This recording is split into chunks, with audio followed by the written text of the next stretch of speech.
Okay. Erik, typically games like this are withstanding the other team's best early punch instead of throwing the first 2, 3, 4 punches. What does it say about your team that they can come out against a desperate opponent and make this kind of statement? That was a solid, mature, professional approach. There's a lot of pent up stuff here. And we're getting closer, but we still have to finish this off. But certainly the approach, and you can tell by just the morning session how much it means to everybody. But then you have to prove it and do it on the wood. And they did. Boston did come out, but we were able to get the game on our terms and sustain it, even, through some of the runs in the first half and early in the third quarter. They sent more doubles at Jimmy today. What did you like about the way you guys handled that and maybe generate open looks off that? Yeah, there was one turnover in the first half, but look, we've been dealing with this, for a little bit, not just in the postseason, but there were a handful of key games going down the stretch where teams were committed to try to take the ball out of his hands. And so that gave us some things to work on, during the regular season. And then we handled it much better after that one turnover. We just got a little bit more organized. The spacing was much better. And then the plays out of the trap, guys were assertive on the catch. But again, if we didn't have those 5 games during the regular season, where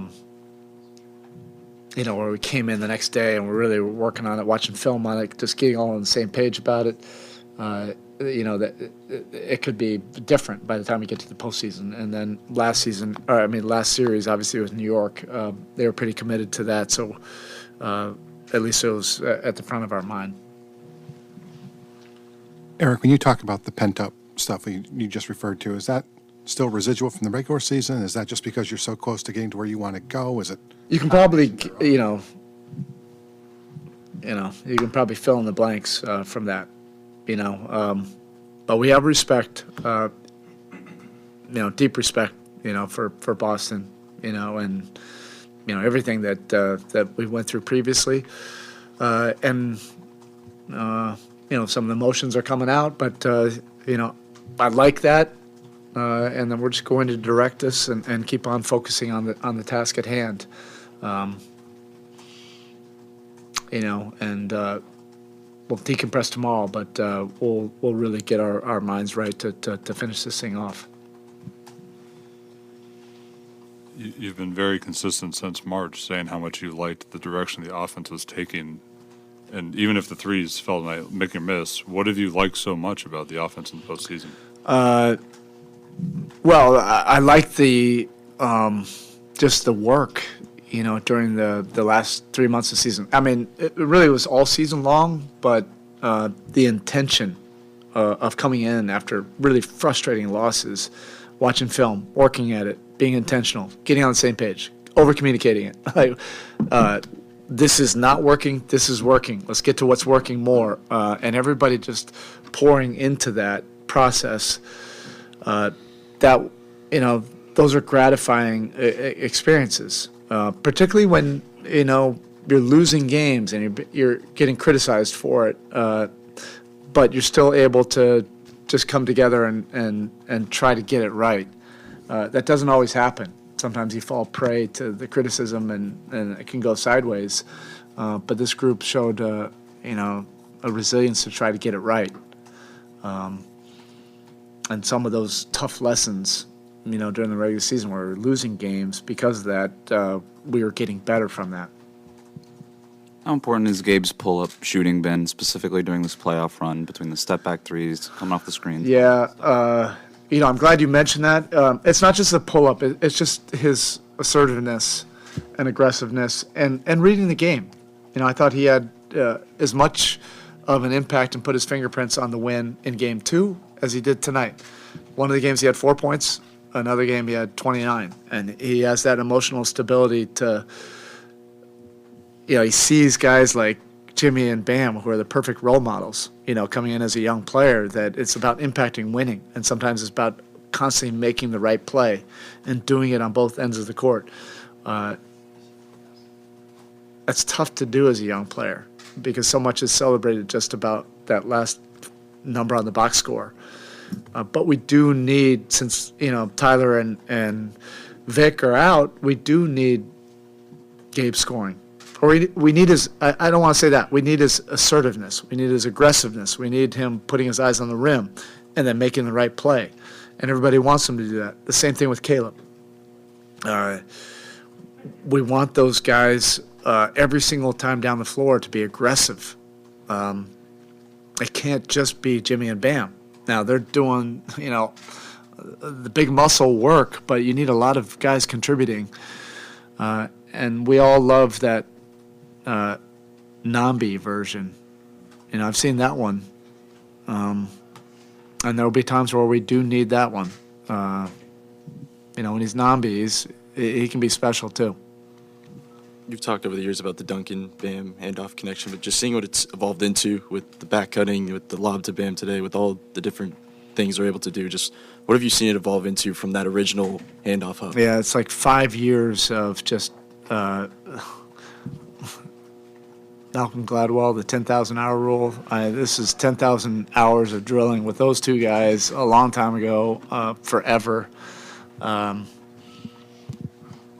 And initially it was all dribble handoffs, that kind of trigger. Then we really needed Bam to be also scorer.